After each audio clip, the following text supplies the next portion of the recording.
Now, Senator Bernie Sanders was scheduled to do a town hall today in West Virginia. However, according to the Washington Post, the event was strangely canceled at the very last minute. Interesting. And pretty weird. In fact, in a statement, Sanders said that a National Guard armory that had been booked for the town hall had decided to cancel without explanation, and that the network was unable to find a new venue on short notice. Now, this town hall event was going to be a Chris Hayes event on MSNBC. They're going to go through, they're going to do another town hall. Now, again, canceling seems a little odd, especially since there was immediately no explanation given. It's almost as if somebody is afraid of letting Bernie Sanders come and do a town hall in the middle of West Virginia. I mean, look, he did win the West Virginia primary, and he could have possibly beaten Trump if he were the Democratic nominee. Now, again, this particular county is actually a Democratic county that swung for Trump. Now, in a statement, Sanders echoed the sentiment of, hey, man, this is weird, by saying this. Quote, if anyone in West Virginia government thinks that I will be intimidated from going to McDowell County, West Virginia to hold a town meeting, they are dead wrong. Strong statement.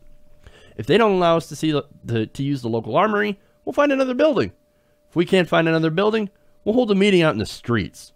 That town meeting will be held. Poverty in America will be discussed. Solutions will be found. Damn. Now, what's interesting, of course, about McDowell County is that it's the poorest part of West Virginia.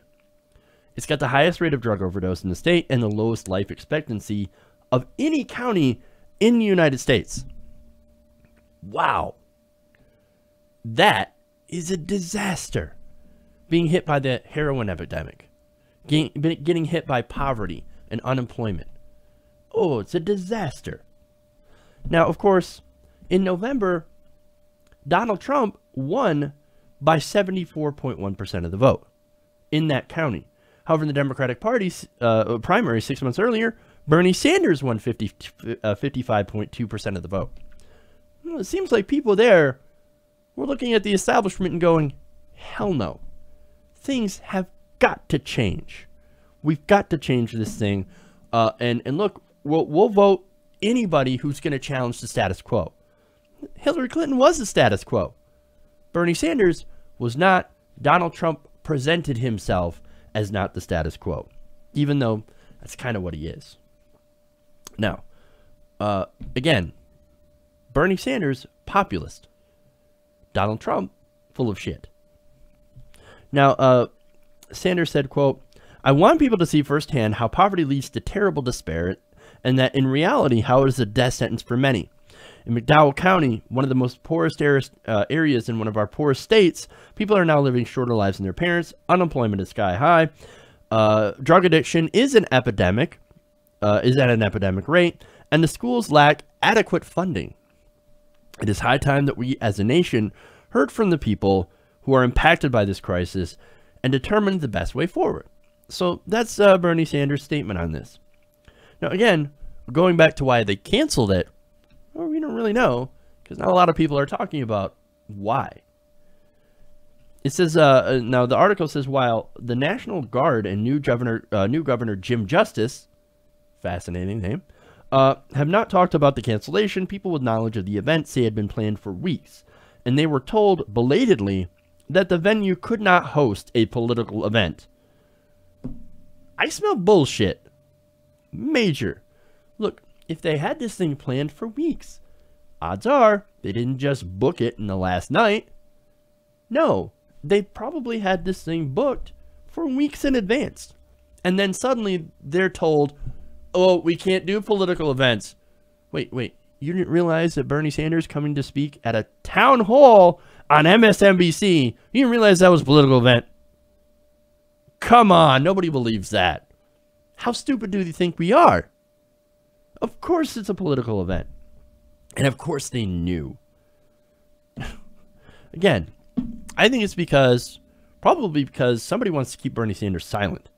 Because he actually is a populist, he actually is a progressive, and he actually has solutions. And look, maybe the people in that county, maybe Jim Justice don't want to hear it. Maybe he'd rather lose the state and county to Republicans than actually hear a true progressive's message. Remember who was also from West Virginia? Joe Manchin, the most right-wing Democrat that we have. Maybe, I don't know. That is my speculation on that. And maybe I'm wrong. I don't know. But right now, seems sad, kind of shameful. But thankfully, this is getting a lot of press. This is in the Washington Post, right? This is a guy that I don't agree with often when it comes to the establishment, Democratic politics, Dave Weigel. So look, hopefully this gets enough press. This guy and Bernie Sanders can find another venue to do this. Or if he holds this damn thing in the street, that would be awesome.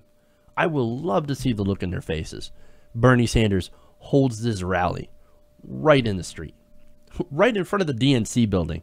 You want to do this? Let's do it. Love to see that look. Hair would be on fire. I'd love every second of it. But again, weird circumstances from this supposed would-be town hall. So again, I hope we can see it. I hope it happens. Poverty is a huge issue. The drug addiction rate in these counties is a huge issue, and it's something that needs to be talked about. Hey everybody, thanks for watching this video. If you want to see more like this, please hit the subscribe button below.